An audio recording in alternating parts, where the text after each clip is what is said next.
Welcome to Neurodivergency, where neurodivergent voices turn struggle into strength. We're here to break the stigma, dive into truth, and bring you real tools for clarity, healing, and hope. Today's guest is Suzi Payton. Thank you for coming on, Suzi. Oh, thank you for having me. I'm really, really pleased to be here. Such a pleasure. So, tell us, what is your neurodivergent story? The story. Wow. Okay, so about 15, 16 years ago, when I was teaching in schools, I realized that I could myself be neurodivergent. So I had many strengths. I was good at lots of things like putting together a really cool, fun, engaging lesson. But then I really struggled with the planning, the meetings, the being still, which is so needed in a lot of meetings. So working in schools, I had access to a fair amount of training and of course students who were themselves neurodivergent, um, mostly ADHD and autistic and well, the whole range really. And that's when I started to put the idea together that I could also be neurodivergent. So I spent 5 years putting together a folder of evidence because I was swinging between, of course, this is me. My it makes sense. My whole childhood, my struggles to learn in school for myself. I couldn't learn. I didn't learn very much in school. I've since done a lot of learning since I've left, and I couldn't concentrate. I really struggled with changes. So it all kind of started to make sense. So that's why I started looking into it. But yeah, as I was saying, I had also imposter syndrome as well. Like, oh, but all those stereotypes filtering into my brain. But you've got a job. How can you be ADHD or autistic? You've had relationships. You can't have relationships if you're autistic. All that rubbish that comes out. Um, so I put the folder together, and then 13 years ago, so 5 years after I started the folder, I went along and had an assessment for, first of all, for autism, um, and then for ADHD. So also mild OCD and mild Tourette's as well. So tics that are very mild, you probably won't even see them. So that was 13 years ago. And I've done a lot of growing and healing since then. What phase of your life was it where you started having an idea that you might be neurodivergent? So about 17 years ago, so I'm 50 now. So kind of around 35-ish. Maths is Okay. also a struggle for me. So Yeah. yeah, so in my 30s, I started to realize, yeah. Wow. Okay. So you mentioned a little bit some of the struggles with executive function, like the meetings and some of the ADHD stuff, concentration, sitting still, planning, organization. I'm curious to know what did life look like at its worst for you? What was some of your um, yeah, some of the things that you would say might relate to neurodivergence, and then what does life look like right now So yeah, back compared to that? then, yeah, back then life was very chaotic. I I was in debt, £20,000 worth of debt. I was spending money on credit cards that I didn't have. I was getting loans. I was trying to transfer the money around to, you know, to to be zero interest, but it never quite worked out that way. There was unfinished work in my house. I'd bought a house and the kitchen for I can't remember how long I was there, like over 10 years. Never finished until I left, until I packed up to move, and then I got the kitchen finished, which was a shame because I didn't get to enjoy it as much. Um, always behind on bills. Things these days are a bit easier because they can be automated. So forgetting to pay bills, getting late letters, red letters, car insurance. I managed to have an accident. Well, my car rolled off. I wasn't driving it, but it was still bad. Um, the day between, there was like hours between using one insurance provider and another. And it all got, no, that's right. There wasn't a time when I wasn't insured, but there was a time I was insured by both because I'd got the dates wrong. So it was like, Wow, who do I go to with the insurance claim? And I mean, I laugh now, but it was so at the time so anxiety inducing because I was so worried that I wouldn't get the insurance to cover it, and then I'd be, even more in debt paying myself. So life was very, very chaotic, and I was drinking a lot of alcohol at weekends. I would binge drink, and I've been drinking since probably the age of 13. mm, Um, and now I don't drink. I'm a year and a half alcohol free, and I feel amazing for it. I realized wow, I was drinking alcohol to calm my brain, so to self-medicate, but also to cover up the awkward silences. So I used to be socially anxious. So that would numb those situations as well. So for years I was self-medicating. So life then was very chaotic, and life now is, well, it's so different. Like I say, I don't drink alcohol anymore. I've learned to sit with feelings of discomfort rather than taking a drink of alcohol to numb it. Um, amazing. I I do more exercise again. For years I didn't, it was very inconsistent. Now I go swimming in the outdoor pool in Brighton a couple of times a week. I get out and about more. I'm more conscious of what food I put into my body, and I try and put actual food rather than processed stuff. That's still work in progress because it's so convenient, processed food. And being ADHD, sometimes I don't even have the brain power to think about a decent meal. So um, I'm working for myself now, so I'm not chaotic. I mean, I think my brain's calmed down a bit as I've got older, but also working for myself, choosing my own schedule, don't have to answer to anyone but myself. It's a whole different thing, and I'm so grateful that I am working for myself and in this position. Incredible. Yeah, sounds like quite the journey from the chaos of bills and debts and drinking to automating some of that, to creating systems in your life to manage it, uh, going towards self-employment and being on your own schedule that fits well for you, and also quitting drinking, exercising more, just being overall more healthy. Yeah, Sounds like an amazing transformation journey. And I'd love to get more into the nitty-gritty, the details of how did you do that, and what kind of things you came across that helped you in this journey.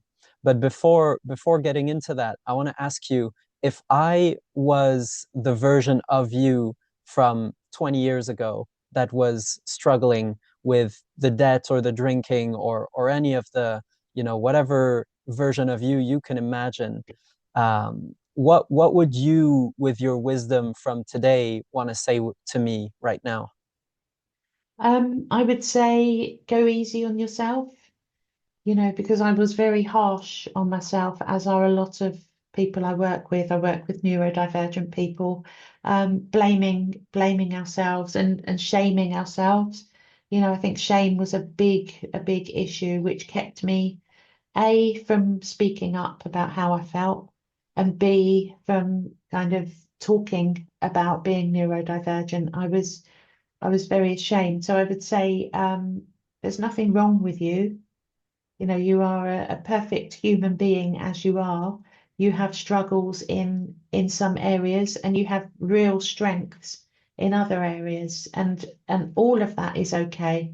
It's okay to learn. It's okay to fail because perfectionism became a thing. I was fearful of failure. So, and now I now know that, there is no such thing as failure because we can learn from it. So I didn't have that growth mindset. It was all or nothing. So it's like failure is okay. We are human. That is what we are supposed to do in order to learn. So be kind to yourself, be compassionate to yourself, and get support, which is something I didn't do for a long time. So get the support, and you can get the struggles under control and do more of the stuff you're great at. So yeah, support and compassion. I think those would be my main messages to myself. Amazing. Yeah, it's it's a lot of shifts in the way of thinking about ourselves and the world.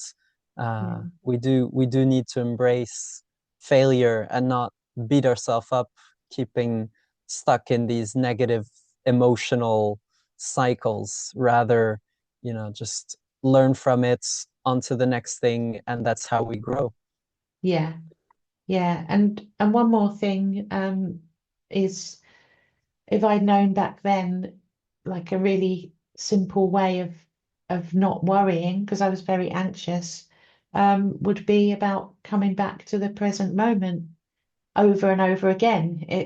I know some people think, well, I couldn't get back. If I got into the present moment, I'd leave it again. Well, yeah, we're human. Um, but training yourself to come back to it over and over again, the peace I felt from doing that, and that's only a recent thing.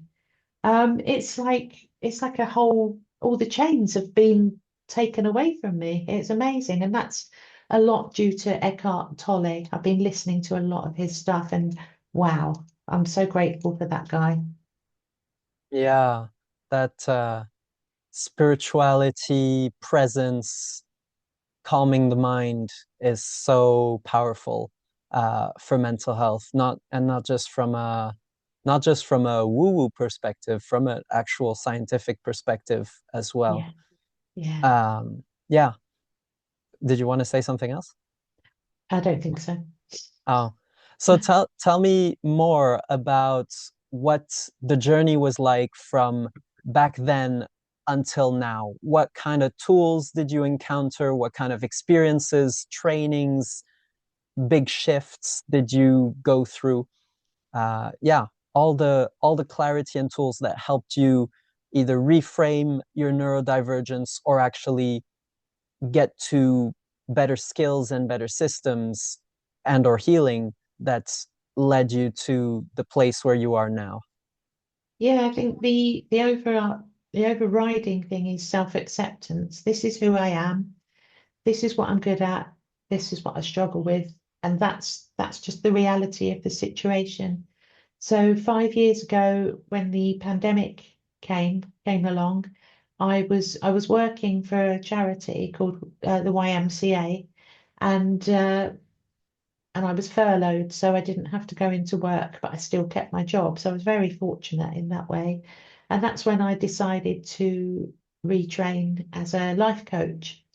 Um, and I think that was kind of a big catalyst for change and in myself and my life. So I carried on a course that I'd started 8 years previously. So I'd started a course, and being ADHD, hadn't finished it.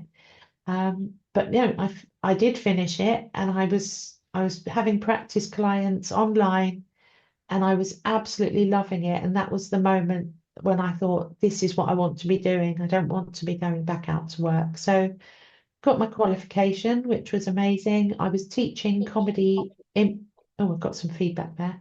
Comedy improv, comedy improvisation workshops online. So during the difficult time of the pandemic, people had a way to come together and laugh. And that was great. I love teaching comedy and training, online training, because the world moved online, and I'm very future focused, and I just went with it. So this all led to so with the coaching, the I had a coach myself. I've had a few, and of course that and starting your business, that brings up lots of issues that may have been hidden away. So self exploration, working with my strengths, doing my comedy, and really tackling those beliefs that had been with me for a long, long time. I'm not good enough. Why, who am I to be a coach? Who am I to be this person? So working through all that with my fabulous coach and mentor. So that's been the journey really, and the the spiritual side of things has really grown over the last few years, and I'm yeah, a completely different person. Incredible. What would you say was the difference between what you learned as in the coaching training versus what the other coaches helped you with? So the training gave me a really good foundation on how to help somebody kind of set their intentions or their goals, whatever people prefer to call them, and help them kind of overcome the barriers. I think that's the key part, whether the barrier is anxiety, whether it's concentration issues, whatever the barriers are, helping them to explore them. And that foundation with the course was really, really great. And then having done the course, I can be freer in my coaching. I don't have to stick to the rigid structure. I can be more intuitive, which is absolutely lovely. So, and then having my own coaching alongside that was really, really helpful because I've learned about myself, I've learned about other ways of coaching, and I've managed to kind of integrate all of that to help people and meet them where they're at, you know, and listen in that way. Yeah. In my experience, a lot of where coaching and therapy comes in is when someone has a blind spot. Like, I have this goal and maybe I theoretically know what I should do, but I'm not able to do it. My body's not letting me, and I don't know why. And you as the coach or you as the therapist, you've been able to do it, and maybe you can help me figure out my blind spot, what it is about me or what I'm doing that is leading to me being not able to achieve my goal. And Yeah. yeah, I think that's so precious. Um, can you tell us a bit more about what you do now? You said you coach, you help other neurodivergent people. Tell us more, and feel free to expand because I don't want to put you in a box here. Thank you. Yeah, I do quite a few things. So I help ADHD and autistic adults to become confident in themselves, truly confident, to help them build their self-esteem and realize how absolutely fantastic they are. And I do that through a mixture of coaching, like a combination of coaching and comedy improvisation skills. So, comedy improv is all about being in the moment, creating short scenes without any scripts. So, it can be scary, but it can also be liberating as well. It's both sides, and that can help people find their voice, to speak up, because you have to in improv, otherwise your partner's just there going, "Hmm." And it helps people overcome self-doubt, to make decisions, because in improv you have to say something. Doesn't matter what it is, but you have to say something to keep it going.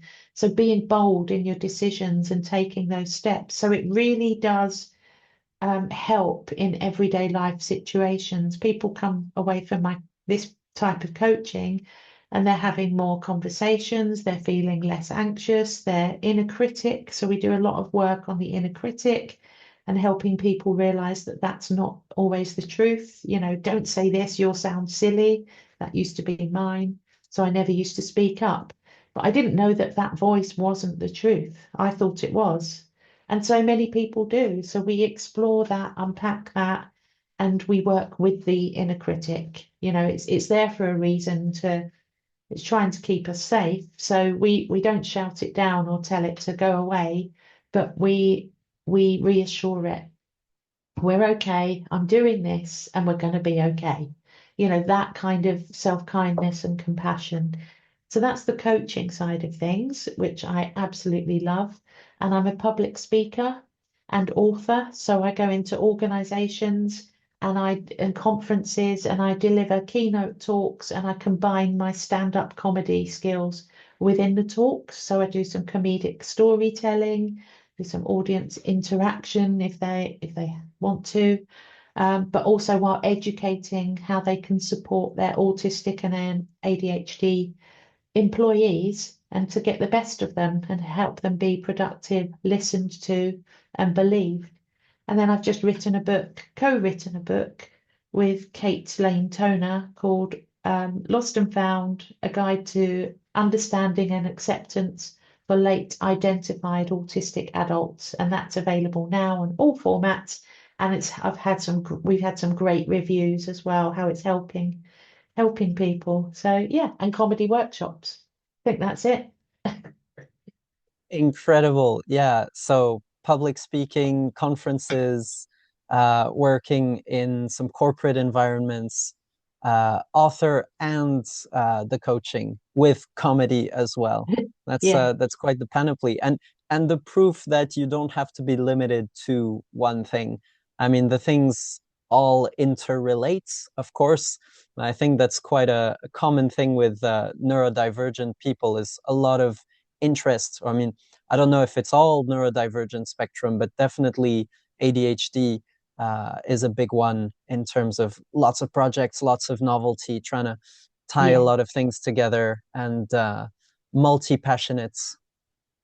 Yeah, 100%. That's me. Yeah. And then my autistic side helps me follow through with things when I can really tap into that. So I can really, keep going with things. Whereas when ADHD was a bit more dominant, lose interest and that was it. So, and also tapping into my why and, the reasons I'm doing these things can help me keep focused. Yeah, having a why is so important. I mean, and particularly with ADHD, everything that relates to passion and purpose brings up a lot of dopamine. So all the activities that we do that relates to the passions and purpose is automatic and free dopamine flow states on demand almost. And Yeah, yeah, just it's an incredible medicine, yeah, for the mind, the body, the soul, yeah, to be in alignment with your why. definitely. Um, yeah, it's interesting you mentioned the comedy and what yeah, the kind of stuff you go through with people on the comedy side, because as you were talking about that, I really got the sense that it was some kind of alternative, embodied, fun inner work slash therapy kind of practice. And I think people don't realize this. Like you can, you might have relationship goals or health goals or business goals, and you might not think that comedy as a medicine or as an inner work could be helpful for that, but actually it really can. I'm sure of it. Yeah. Yeah, yeah, 100%. Like it, because you're having fun, so barriers are down, dopamine's flowing, endorphins are flowing, you're getting into that flow state. And yeah, and then your neurons are firing, and then you can learn, and what you learn sticks because, there is science to back this up. Not that I have any sources, but yeah, the brain when it's playing will learn faster, and I'm pretty sure that is the truth. And also it's easy because it's not like, oh, I've got to do this. This is really hard. It's like, yeah, this is hard for you. Let's have a play with this, and then now let's see how you feel about it. And I had a client that his goals were around expressing himself in conflict because he'd always backed down. in his relationship, and it was causing real issues. And the transformation, and it was so subtle. He said, after a few sessions, he said, "Well, I can't tell you of any conflicts we've had." And I said, "So why do you think that is?" He said, "I don't know." I said, "I wonder if it could be because you feel so different about it now that it hasn't become a thing." And I'm pretty sure that was the case because he felt okay and he was ready for it in a calm way, and it didn't come up, which is amazing. Wow. So fascinating and incredible. Um, Yeah, I'm curious to explore more. I don't know if you want to talk a lot about this or not, but if you've explored therapy personally, or whether you have experience or refer people to different modalities of therapy, and what kind of a role therapy plays versus coaching for neurodivergent people. Yeah, so I've recently started therapy, and it's been much needed, and now I'm going through it, I realize how I can see even more where I was being held back in areas of my life. So even though I look like it's all happening, well, of course it is, but underneath there was some real blocks. Um, and that wouldn't, yeah, I've had a lot of coaching, and I just knew that it was time for therapy to kind of understand and get help from somebody that understands some of the issues from my background. Um, and it is, it's very helpful. Um, and I think when I'm coaching, if people are really stuck and they're not able to put into play the things they've said they would try, and we've like explored what stopped you, and if they're still really stuck, then I might suggest, I wonder if therapy might be a better option right now. Because if with coaching, it's quite clear to see when people are progressing, you know, but if there's real barriers and they're really stuck, then that's when I say I wonder if therapy could be a good idea. And then, of course, there are so many different types. I do have a few people that I refer on to who have a specialism in neurodivergence and who are neurodivergent themselves. But yeah, this is a whole new level, and I've just turned 50 and I only just feel ready for therapy now. Yeah, that's fair. It can be quite a daunting thing, and it can take certain things to pop up in life for a certain amount of trying different Mm, things to tackle a problem and not really getting there. I remember in my life, I was able to quit going to festivals for escapism. I was able to quit weed, more or less. I was able to quit alcohol, all without therapy, just because yeah, I'd found a strong sense of purpose, was clear on my goals. I valued health. I shifted my mindset, shifted my beliefs, my lifestyle. But there was one thing that kept popping up after I'd peeled all those layers. I ended up binge eating. And right. this, you can't just cold quit food. Uh, and of course, it's subtle. You can choose to never buy ice cream again, but you can also, or pizza or whatever. But it's hard to land on a set of values that is so extreme that it Yeah, would protect you from that. And so for me, it was binge eating that actually led me to the road of therapy type of work. And it was just a pattern that I couldn't break because mm, of whatever I would learn. I usually see this: if you cannot learn your way out of it, and if you cannot willpower your way out of it, um, and if you, yeah, then it's a good candidate for therapy or some kind of yeah, therapy-like modality healing work. yeah, absolutely. I'm just so grateful that I'm kind of in this world where I have access, and it's not just the access, but the the open-mindedness to get the help that I need. Yeah, very grateful. Amazing.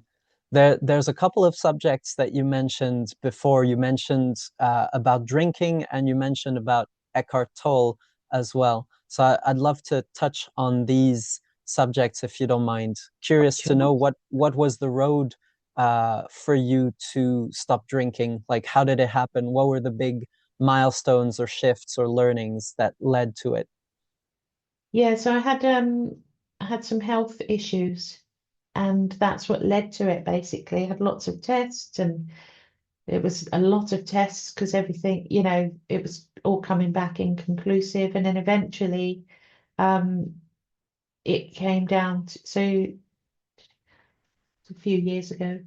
Um, yeah, so basically I had fatty liver and fatty pancreas, and the doctor said, you must cut down drinking. And I said, don't you mean I must stop drinking? And he was like, oh, and I was at that point, I just thought, that's ridiculous. Doctors are telling people to cut down drinking when they should be saying you need to stop. Anyway, that's a whole That, other, yeah. that's just ridiculous to me. I mean, anyway, I chose to stop drinking, and that was a big journey and process. It was one of the hardest things I've ever done, actually. And I did have a sobriety coach, and I Wow. was also having my other coach and slash mentor slash spiritual guidance. So between them and my wife and my sister, I was and journaling as well. I was able to eventually not just stop, but be okay with, there's occasionally I'm like, oh, I'd love, when I go on holiday, like, oh, that's when I would be having a beer, and having to kind of work through that, and yeah, it's Yeah. been a year and a half, like I said. So the health issues with a catalyst, and I'm so like health wise, I'm doing really well, and I'm just so grateful that in a way that that happened because I never would have imagined what a life without alcohol, how amazing it could be. Never even saw it as a thing because our cultures are so set up to drink alcohol, aren't they? That it's the thing you do, Yeah. and it really isn't. Yeah, I've been very passionate about uh helping people break free from drinking as a side project because I know the the states that I got in because of alcohol were absolutely not worth it. The research about the long-term health uh, impacts absolutely not worth it, especially when considering a lot of the times it's actually because of these inner emotional reasons or boredom, loneliness, or like lack of confidence. I know I was drinking because I needed confidence to go dance or talk to new people and this sort of thing. And now I just take it as whenever those feelings of discomfort surface, I take it as an opportunity to actually do even more inner work rather Yeah, than go with the easy way out of drinking to get the confidence. And yeah, so, yeah, incredible. The power of coaching, as you said, having a sobriety coach, and also you mentioned a spiritual guide. So I think that's a really cool way to segue into what um, you're welcome to share your views on spirituality, but also I'd love to know more about um, what led you to the spiritual path, and how do you feel that that helps with neurodivergence or struggles in general? yeah. So looking back, my mum would often take us to a spiritual church, um, where mediums would be doing their thing, and so that was kind of where it started back in early childhood. And I've always been interested in kind of spirituality, but never really got into it until probably five or so years ago when the pandemic came. Um, and I had this coach. So she was a business mentor, slash coach, but very spiritual as well. So she was the kind of ideal person. So I did a lot of courses with her and with other people, and she would do guided meditations, and I just feel so good after them and have some quite vivid visions within those. And I was like, oh, this is nice. And then yeah, the more I've got into it, the more I see it as about kindness and compassion to yourself, being out in nature and using nature as a tool to help calm the brain, being outside amongst the green. Well, I spend a lot of time at the beach, and that really helps my mood, so my mental health. Um, and yeah, so I do angel card readings every day for inspiration, and you know, they're just, and I do journaling based on those cards. And yeah, I do a lot of listening to Eckhart Tolle, and that, like we said, that presence, being in the moment, coming back into the moment after you've left it and gone ahead or gone back to the past. Um, really realizing that, all we have is literally this moment right now, which can really help me when I start thinking too far ahead, and then that can lead to worry. Not always. I often look ahead and think of great good things as well. But then I'm not here in the present moment if I'm dreaming about the future. So I think it's balance, dream about the future in a good way, but then come back to the present moment and use what's happening here. Yeah, and it's interesting because um, for anyone that doesn't relate to spirituality or isn't religious, you mentioned nature, and this is one of the greatest spiritual things. We don't need to believe in a higher power. We don't need to believe in things that we can't see. We have nature, which is unfolding, and we are a part of it, and we are in it, and that is one of the most spiritual things, and it can bring us back into the present because yeah, that is all there is. uh Yeah, yeah, so yeah, it's really, yeah, it works on every level, I would say, this presence and nature connection. absolutely. And it's so freeing and so peaceful.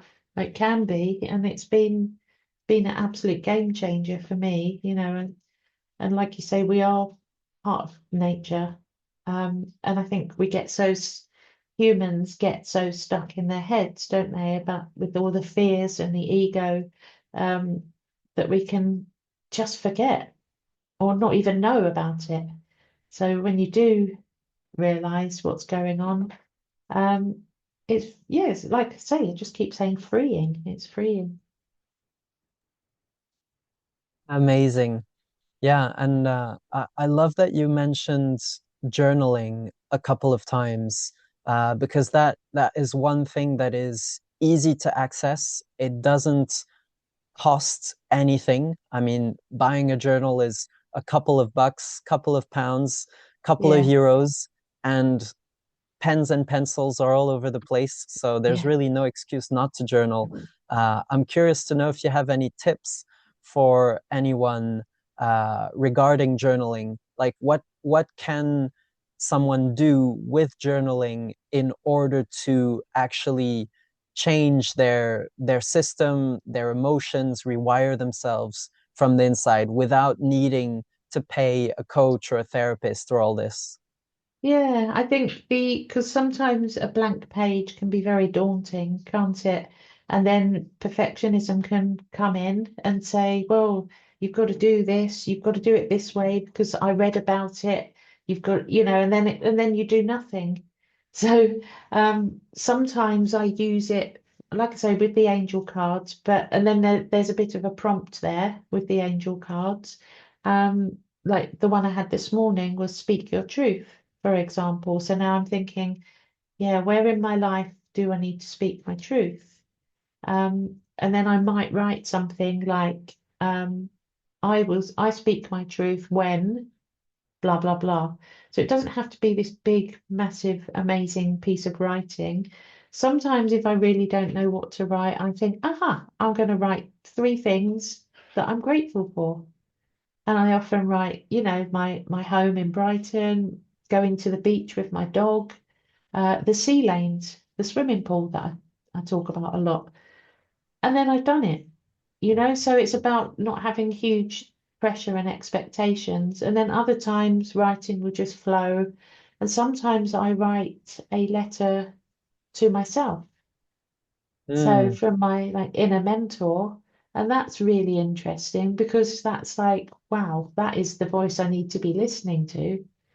Because quite often we as humans don't listen to that voice, do we? We listen to the harsh critical voice, and no wonder we feel stressed and anxious.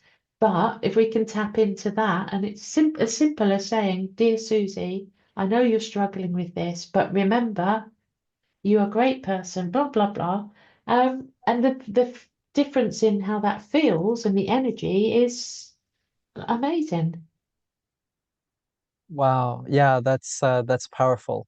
Yeah, I do feel that we all have an inner mentor, an inner coach, an inner voice, a guidance that leads us towards a better path. And if we want to think about our life as good things and bad things and neutral things and ignore the neutral things, of course we don't question when things are good. We just like them and enjoy them, but we Mm, always look at the bad and we blow it up, and we feel like the bad has to change. But actually, we can look at the bad things as things that are here to teach us the lessons that we need to learn in order to create more good in our life. And I think yeah, this is where our inner voice, our inner mentor is guiding us. Even if it feels like a loop that has been going on for years, it's breakable. It's just yeah, a question of keep going, actually never give up. And as you said, yeah, there is no such thing as failure, only lessons, only feedback. And yeah. that's the mindset to have. Absolutely. Yeah, that is absolutely the mindset to have, unless you want to carry on suffering, which is what I did for a lot of my life through focusing on that inner critic. And that's what I talk a lot about in my talks and my event. I do an event for a comedy and talks event for neurodivergent people, and I'm always talking about, the inner critic, and it's not the truth, and how do we flip the script and access our inner mentor? So it's something I talk about a lot because it's so life-changing. So how do we do that? What are some of the key takeaways from your talk? Of course, you can't give your full talk in 5 minutes, but yeah, any key points you want to share? Well, I think it's in terms of the inner critic to the neurodivergent audience is noticing, first of all, noticing and being aware, excuse me, of when it's speaking up, and letting people know that that's helping people realize that it's going to be fearful, it's going to be rushing you, it's going to make you feel horrible. Don't do it, you'll look silly. So first of all, the first thing is to notice when it's happening, and then being curious, like, where's this come from? Is this true? Is this old? Is this an old belief that keeps coming back to me? Is it serving me? So then kind of going through this process and then thinking, well, what's the truth here? What's my truth? Because quite often there'll be a conflict, and neurodivergent folks will think, what have I done wrong? When in fact, they haven't done anything wrong. And I still do it myself, but I'm more aware of it. You haven't done anything wrong. What's the truth here? Okay, the truth is I do care, and I didn't mean to upset that person or offend them. That's the truth. Okay, so I'm still a good person. Yes. So, and then coming back to those affirmations, I am a good person. It's not just making one up for the sake of it. It's coming to that through that journey and remembering I am a good person, I care, and letting that voice, the compassionate voice, become the louder one, which it does. The more you use it, the more louder it becomes and the smaller the inner critic becomes. I know it does because that's my truth. There you go, I'm speaking my truth. Amazing. Yeah. And I share that same journey. I mean, I've always been a person that's heavy on the mind, so I needed a bit of theory Mm, before I was able to do the practice. And sure. I got my theory through Gabor Mate, and he teaches compassionate inquiry. And for me, that was the frameworks that I needed to understand how it works, to Yeah, then implement it. But it's true with gratitude, with compassion, with realizing that everything happens for good reason.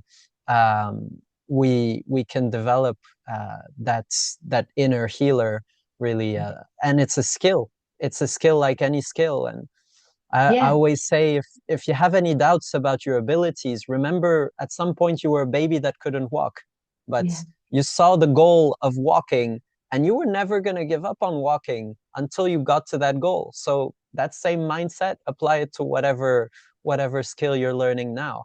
And if it's yeah. training that compassionate voice, know that you can train it, and you will get there as good as you are in walking. You can train your compassionate voice. Exactly. And I think that's what sometimes gets missed. This isn't something that just you just go, oh, and now I'm like this. It's training and it's a skill, isn't it? And it's a practice and with the right intentions, the right goals, the right motivation, then yeah, like you say, with walking, um, well, most people get to walk, obviously, not all. Mm. Then yeah, so it's about putting your mind to something, tapping into that belief and tapping into times where you've succeeded before, when things feel hopeless, to build that hope and that belief, definitely. Wow, amazing. Susie, as we are winding towards the end of the podcast, I want to know if there's any topic, area, or anything that you haven't mentioned yet that you'd like to share with the audience. Um, ooh, no, I mean it's really does come down to self-kindness and self-compassion, and that can take a long time to get all of those layers. Um, And just, yeah, the book that I've written, it says for late identified autistic adults, but many autistic people have ADHD traits. Well, I think they're both, but anyway, so that book, a lot of what we've been talking about today is in that book as well, with really practical exercises and tasks that you can dip in and out of. So, um, yeah, I'd just say kindness and compassion all the way. Kindness and compassion all the way. And isn't that the essence of most of the spiritual teachings as well? Yes. Yes, Back to exactly. those roots of human nature, kindness, compassion, oneness with the world, acceptance. Yeah. Yeah, yeah, acceptance. Yeah, 100%. Self-acceptance, acceptance of what's going on right now. And if you can't, if you can't change what's going on right now, accept it. Or if you really don't like it, then change it. So acceptance is a big one as well. Beautiful. Beautiful. Susie, thank you so much for sharing.